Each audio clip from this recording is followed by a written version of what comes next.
नमस्कार, जय हिंद। आप सभी का आज के इस वीडियो में स्वागत है। और आज हम सीखने जा रहे हैं कक्षा चौथी की विषय हिंदी की पुस्तक का पाठ 1 प्रार्थना। जैसा कि आपको चित्र में दिखाई दे रहा है, यहाँ पर बच्चे प्रार्थना की मुद्रा में खड़े हैं और यहाँ पर देखिए सूर्य निकल रहा है। और जो भी प्रार्थना होती है सुबह के समय में होती है या किसी काम की अच्छी शुरुआत करने से पहले हम प्रार्थना के रूप में भगवान को याद करते हैं।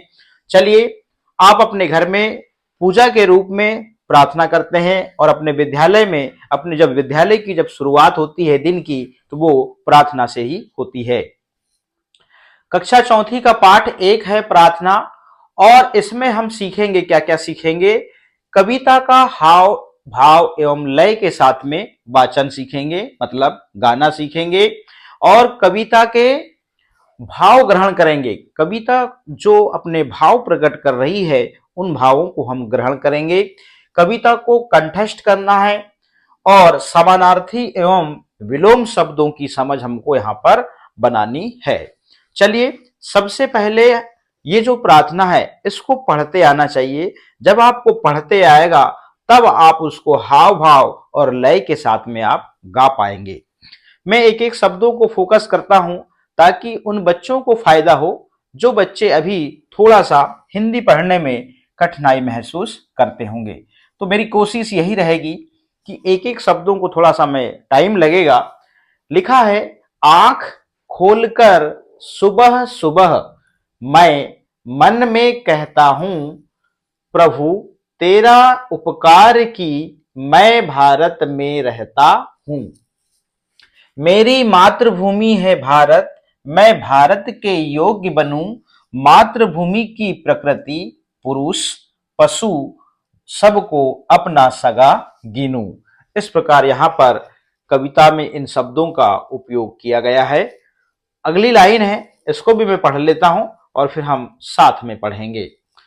यहाँ लिखा है, इनका दुख अपना दुख मानूं और इनके सुख को अपना सुख। प्रभु ऐसा बल दो कि कर सकूं पूरा बापू का सपना। भारत के जल पवन अन्न माटी में पलता हूं, प्रभु तेरा उपकार की मैं भारत में रहता हूं। यहाँ पर कुछ कठिन शब्द आए हैं। और इस कविता को किसने लिखा है? इस कविता को लिखा है भवानी प्रसाद मिश्र ने। तो भवानी प्रसाद मिश्र ने इस कविता को लिखा है। भवानी प्रसाद मिश्र जो हैं वो मध्य प्रदेश के सुप्रसिद्ध साहित्यकार हैं। हमको इन कवियों के बारे में अपनी समझ विकसित करनी है और इनको याद भी रखना है कि कौन से कवि ने कौन सी कविता लिखी है। इनका जन्म सन 1914 ईस्वी में हुआ। बीए तक की शिक्षा प्राप्त करने के बाद वह कल्पना पत्रिका के संपादक हो गए और उन्होंने आकाशवाणी में भी कार्य किया। मिश्र जी का निधन सन 1985 ईस्वी में हो गया। चलिए, इस प्रकार हमने अभी सामान्य जानकारी लिया और जाना कि जो कक्षा चौथी की हिंदी की जो पुस्तक है पाठ 1 प्रार्थना है, जिसका नाम उस कविता के जो कवि हैं वो हैं भवानी प्रसाद मिश्र हैं। अब चलिए, इस कविता को थोड़ा सा हम लय से गाना सीखते हैं। अब लय से गाना इसलिए जरूरी है क्योंकि इस कविता को आप कविता के जैसे गाएंगे नहीं तो वो कविता का भाव आएगा नहीं। चलिए, हाथ इस प्रकार जोड़ना चाहिए आपको और आपको गाना चाहिए। आंख खोल कर सुबह सुबह में मन में कहता हूँ, प्रभु तेरा उपकार की मैं भारत में रहता हूँ। मेरी मातृभूमि है भारत, मैं भारत के योग्य बनूं। मातृभूमि की प्रकृति पुरुष पशु सबको अपना सगा गिनूं। इस प्रकार से आपको गाना है लय से। अब इसके बाद की जो लाइन है उसको हम गा के बताते हैं कि आपको गाना कैसे है। चलिए, क्या कहती कविता? इनका दुख अपना दुख मानू, इनके सुख को सुख अपना। प्रभु ऐसा बल दो कर सकूं पूरा बापू का सपना। भारत के जल पवन अन्न माटी में पलता हूँ, प्रभु तेरा उपकार की मैं भारत में रहता हूँ। इस प्रकार से आपको गाते आना चाहिए।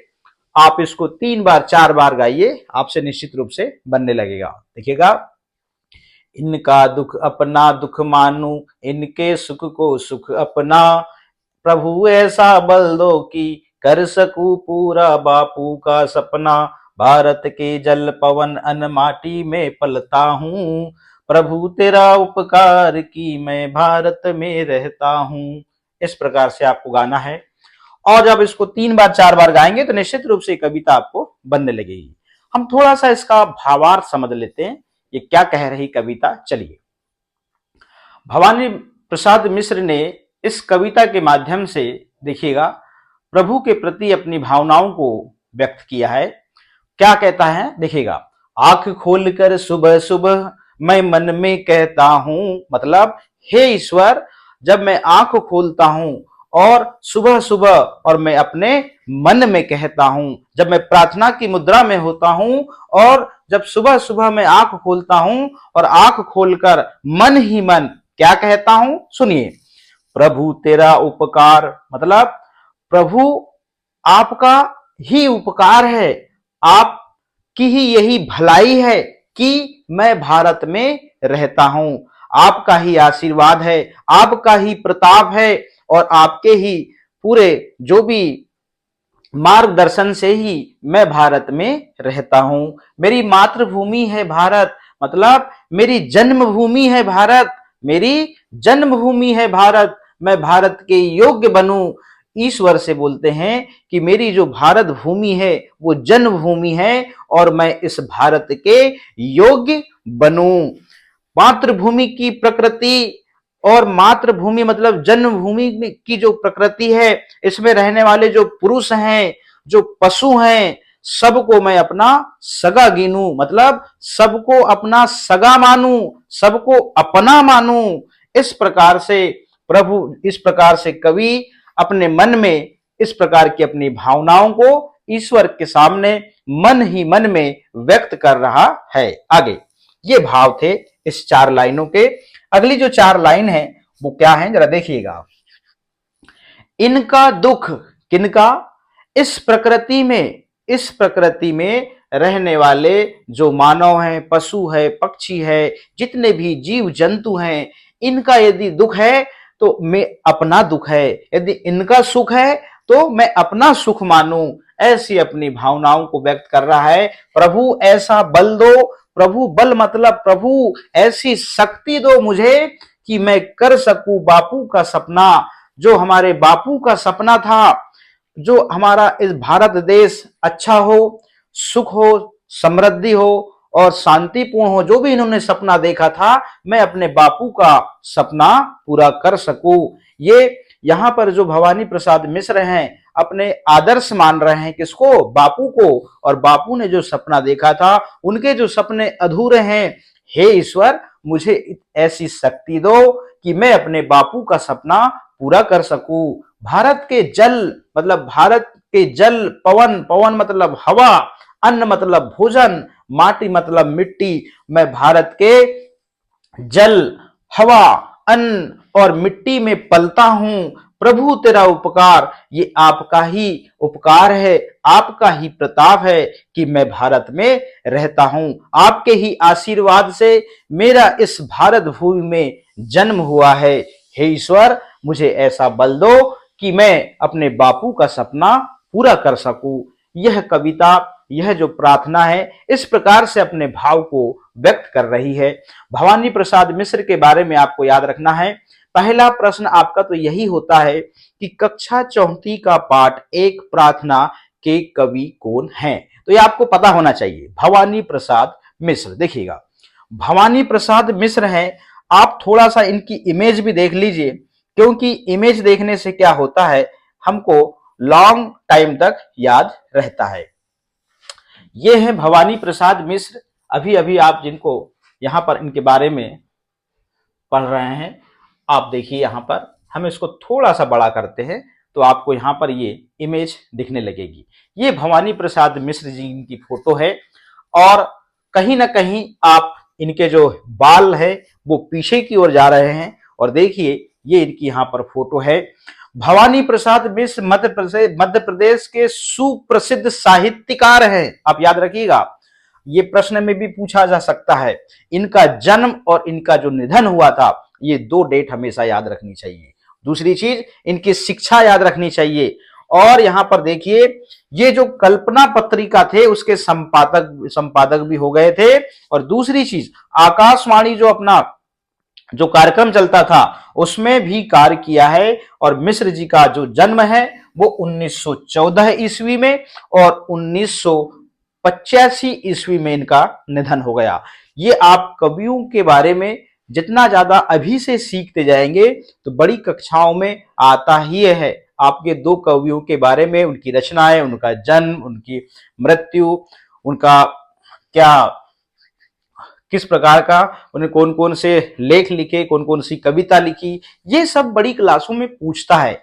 मैं यहाँ पर आपको इमेज दिखाने की कोशिश इसलिए कर रहा हूं ताकि भवानी प्रसाद मिश्र जी जो हैं आपके मानस पटल पर अच्छे से फिट हो जाएं। यहाँ पर देखिए, यहाँ पर लिखा हुआ भी है 29 मार्च को। यहाँ पर डिटेल और ले लीजिए। यहाँ पर इनका जो जन्म है, यहाँ गूगल जो है वो यहाँ 13 बता रहा है और यहाँ पर 14 बता रहा है और यहाँ पर 83 बता रहा है और यहाँ पर 85 बता रहा है। हम इसको ना माने, हम सिर्फ इमेज देखें, ज्यादा अच्छा है। इमेज देखिए, क्योंकि मैं इमेज दिखाना चाह रहा हूं। तो आपने देखा भवानी प्रसाद मिश्र का जो जन्म है वो 1914 ईस्वी में हुआ था और दूसरा मिश्र जी का जो निधन है वो 1985 ईस्वी में हुआ था। ये हमने भवानी प्रसाद मिश्र के बारे में जाना। अब हम इसमें आगे बढ़ते हैं। शब्दार्थ मतलब शब्दों के जो अर्थ, यहां पर जो शब्द कठिन कठिन आए थे वो यहां पर हमारी हर बुक में दिया होता है। यह इसके भाव को प्रकट करने में सरलता जाती है, इसका अर्थ बताने में, कविता का अर्थ बताने में क्या जाती है, हमें सरलता जाती है। इसलिए यहां पर इन कठिन शब्दों के अर्थ लिखे रहते हैं, उसे शब्दार्थ कहते हैं। आपको पूछा भी जा सकता है कि भाई शब्दार्थ क्या होते हैं। शब्दार्थ इट मीन्स आप ये बोलिएगा कि कठिन शब्दों का अर्थ सरल शब्दों में, ताकि इस कविता में जो आए हुए कठिन शब्द हैं उसका यदि हमको अर्थ पता लग जाता है तो उस कविता का भाव प्रकट करने में हमें सरलता जाती है। मैं पूरा आपको बेसिक मान के सिखा रहा हूं, इसलिए थोड़ा सा टाइम लग सकता है, वरना बोले अरे प्रार्थना है इतनी टाइम लग रही, ऐसा कुछ नहीं। हम चलते हैं अभ्यास पर। अभ्यास मतलब क्या होता है कि जो कविता हमने पढ़ा, अब चलिए अब बारी आती है उससे संबंधित प्रश्नों को हल करने की। चलिए अब हम बोध प्रश्नों को समझते हैं।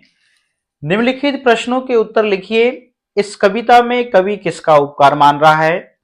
दूसरा है कवि किसके योग बनना चाहता है? तीसरा है कवि किन किन को अपना सगा मानना चाहता है? चौथा है कवि किसके सपनों को पूरा करना चाहता है? ये बोध प्रश्न थे।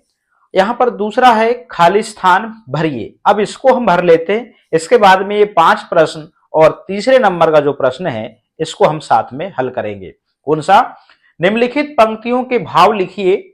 पहली पंक्ति है इनका दुख अपना दुख मानूं, इनके सुख को सुख अपना। और दूसरा है मेरी मातृभूमि है भारत, मैं भारत के योग बनूं। हम इन रिक्त स्थान को पूरा कर लेते हैं, उसके बाद में आगे बढ़ते हैं। यहां लिखा है प्रभु तेरा उपकार। क्या आएगा यहां पे? प्रभु तेरा उपकार, यहां पर आएगा उपकार। आगे दूसरा है यहां पर खाली स्थान की प्रकृति पुरुष पशु सबको अपना सगा गिनू। तो यहां पर आएगा मातृभूमि शब्द आ जाएगा। क्या जाएगा? यहां पर आएगा मातृभूमि। क्या जाएगा? मातृभूमि। इस प्रकार से हम यहां पर शब्द लिख देंगे। भारत के जल, क्या आएगा यहां पे? जल, पवन और अन्न और माटी में पलता हूं। यहां पर 3 शब्द लिखने हैं और इस प्रकार से हम ये रिक्त स्थान को पूरा कर लेंगे।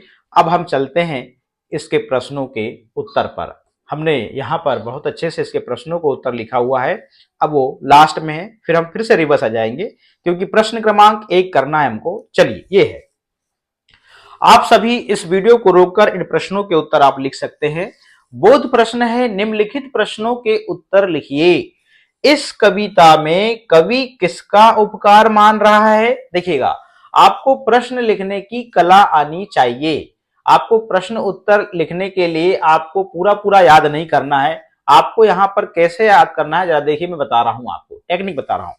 यहां पर लिखा है कि इस कविता में कवि किसका उपकार मान रहा है।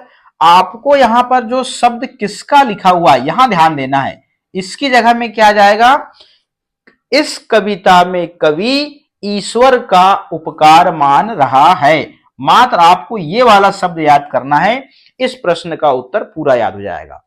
किसका शब्द की जगह में आप क्या कर देंगे, ईश्वर का लिख देंगे, और जो प्रश्नवाचक चिन्ह लगा था ये वाला, और जब आप उत्तर लिखेंगे तो यहां पर पूर्ण विराम लगा देंगे। ये जब हम किसी वाक्य में प्रश्न पूछते हैं तो उस वाक्य में प्रश्न चिन्ह वाक्य आता है, और उसका उत्तर जब हम अगले वाक्य में बता देते हैं तो वहां पर पूर्ण विराम आ जाता है। अब है दूसरा प्रश्न। दूसरा प्रश्न क्या कहता है, देखिएगा, दूसरा प्रश्न कहता है कवि किसके योग्य बनना चाहता है। ध्यान दीजिएगा, दूसरा प्रश्न है कवि किसके योग्य बनना चाहता है। किसके, ये शब्द को याद रखिए। तो कवि भारत देश के, देखिएगा, ये वाला शब्द भर अपन इसमें जोड़ देंगे किसके की जगह में, कवि भारत देश के योग्य बनना चाहता है, और यहां पर प्रश्नवाचक चिन्ह था, उत्तर में यहां पर पूर्ण विराम आ जाएगा।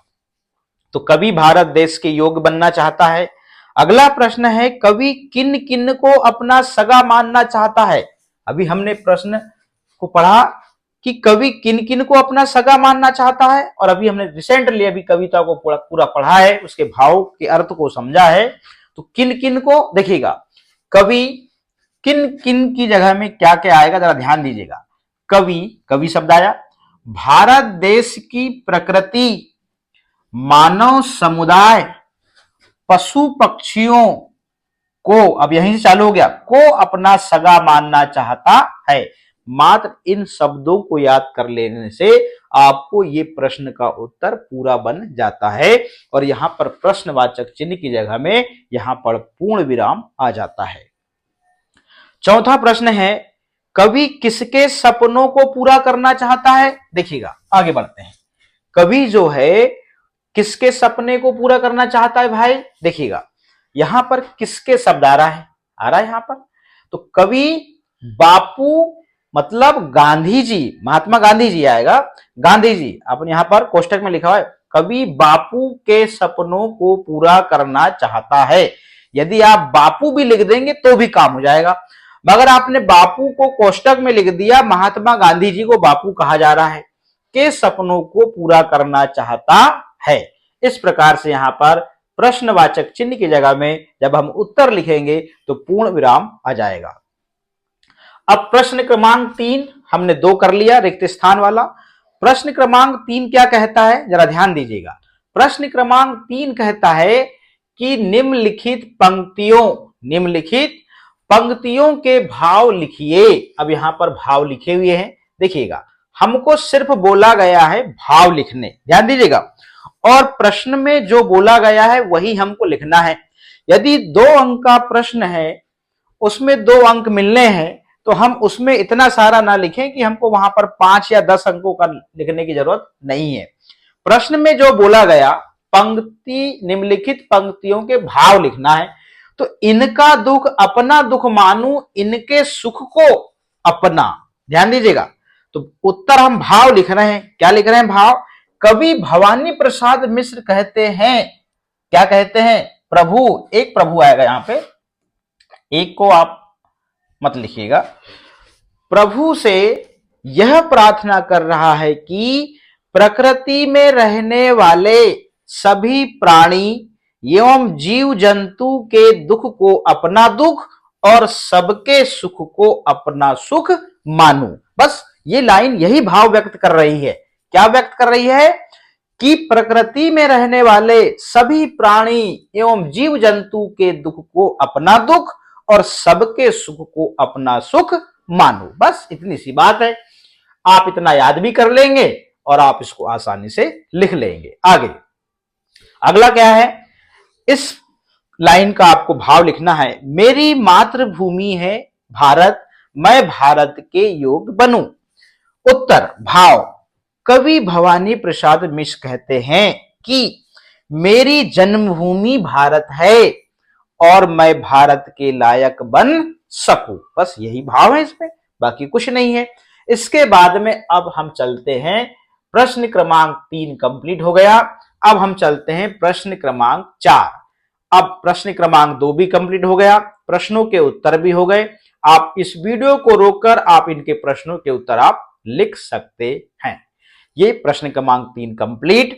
अब निम्नलिखित शब्दों का वाक्य में प्रयोग कीजिए। देखिए भैया, वाक्य क्या होते हैं, आपको यहां पर शब्द दिए गए हैं, शब्द दिए गए हैं यहां पे, आपको ऐसा वाक्य बनाना है कि उस वाक्य में ये शब्द फिट होना चाहिए। कौन सा वाला, ये वाला।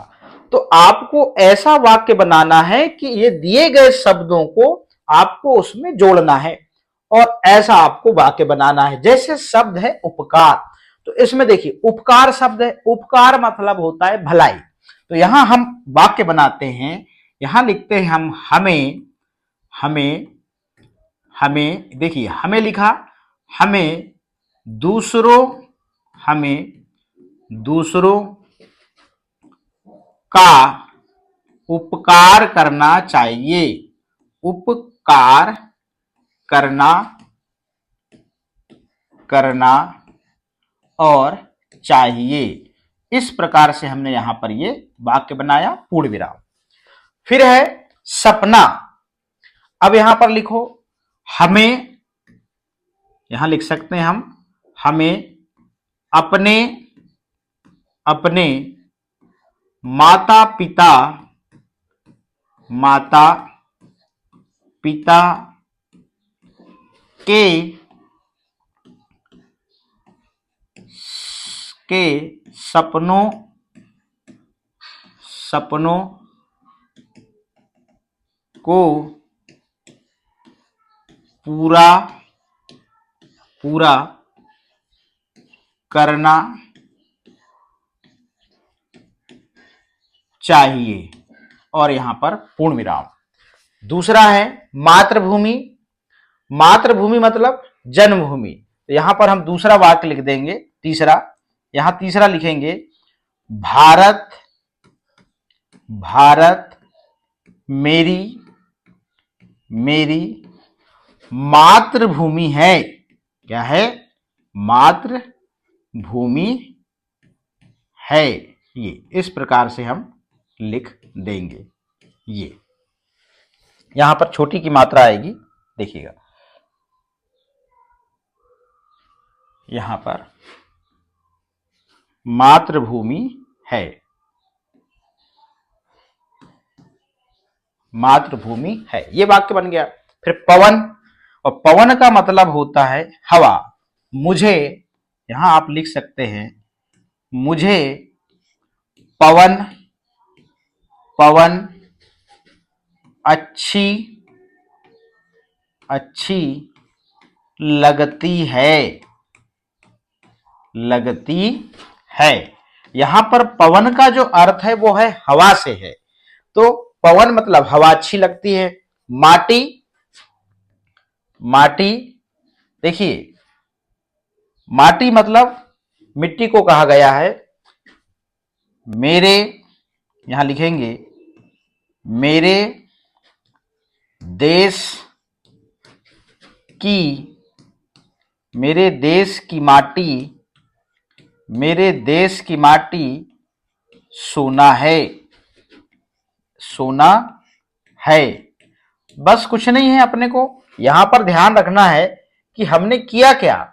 यहां पर देखिए उपकार शब्द को जोड़ दिया, फिर यहां पर सपने शब्द को जोड़ दिया, यहां पर हमने मातृभूमि शब्द को जोड़ दिया, यहां पवन शब्द को जोड़ दिया और यहां पर माटी शब्द को जोड़ दिया। बस इतना सा अपने को ध्यान रखना है कि ऐसा वाक्य बनाना है कि उसमें सिर्फ वो शब्द बीच में आना चाहिए और वाक्य जो है वो अर्थपूर्ण होना चाहिए। ये हमने प्रश्न क्रमांक 1 भाषा अध्ययन का कंप्लीट किया। अब है यहां पर अगला जो प्रश्न है भाषा अध्ययन का दूसरा, समान अर्थ वाले शब्दों की जोड़ी बनाइए। देखिए प्रभु किसको कहा गया? आंख मतलब नयन, नयन को आंख कहते हैं। प्रभु मतलब होता है ईश्वर। पवन मतलब होता है वायु, हवा को कहा जाता है। सुबह मतलब प्रातः और जल मतलब होता है पानी। आगे ये प्रश्न क्रमांक भाषा अध्ययन का 2 कंप्लीट। अब अगला प्रश्न है, ध्यान दीजिएगा क्या कहता है अगला प्रश्न। निम्नलिखित शब्दों के विलोम शब्द छांटकर लिखिए। विलोम मतलब उल्टे, विपरीत। देखिएगा दुख, अयोग्य, पराया और साम 4 शब्द दिए भी हैं, यहां पर विलोम शब्द दिए भी हैं, और यहां पर जो शब्द 4 दिए हैं इन्हीं के विलोम शब्द यहीं दिए हैं, और अपने को यहां से क्या करना है भैया? छाट कर लिखना है। देखिएगा अपना का क्या होता है? पराया होता है, तो हम यहां पर लिख देंगे पराया। क्या लिख देंगे? पराया। फिर सुख का होता है उल्टा, दुख होता है। क्या होता है? दुख होता है, ये यहां हम लिख देंगे दुख। फिर है यहां पर सुबह का होता है शाम, और यहां हम लिख देंगे शाम। फिर यहां पर देखो योग्य का उल्टा होता है अयोग्य होता है। क्या होता है?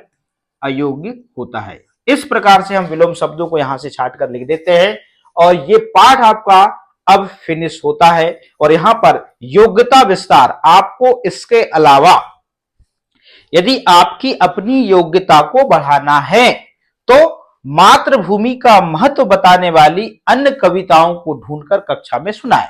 निश्चित रूप से जो सामान्य बच्चे हैं या जो सब बच्चे हैं उनसे आप अपनी योग्यता को बढ़ाना चाहते हैं, विस्तार करना चाहते हैं, उनसे हटके आप थोड़ा सा ये वाला काम करेंगे तो निश्चित रूप से आपके स्किल में निखार आएगा।